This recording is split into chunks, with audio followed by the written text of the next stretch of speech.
Друзья, я сегодня хочу сказать вам, что большинство из нас говорит на английском языке. Иногда я слышу от даже дипломатов, которые говорят: ну, знаю английский, мне хватит этого. И я тоже думала, когда мы приехали в Италию, я уже думала, после знания английского и испанского языков, я к тому времени уже говорила на испанском хорошо, уж как-то я обойдусь в Италии без знания итальянского языка. Было такое заблуждение.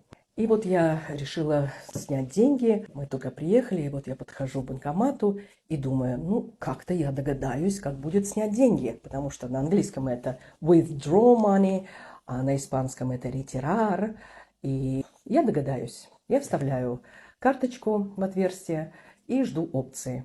И тут я понимаю, что я не найду этого слова, как будет снять деньги. И я пошла в банк, зашла, там подошла к банковским работникам и начинаем объяснять на английском, на испанском. Никто не понимает меня. Я была очень удивлена. И тут, к моему счастью, зашла женщина в банк и услышала, что я спрашивала. И мне сказала это слово. Я снова подошла к банкомату и уже смело карточку всунула в отверстие.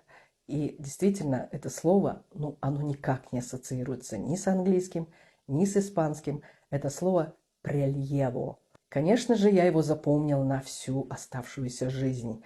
А почему? Потому что это ситуативное использование слова. Я его никогда ни с чем не спутаю. Потому что я провела достаточное время, чтобы понять, что такое вытащить деньги.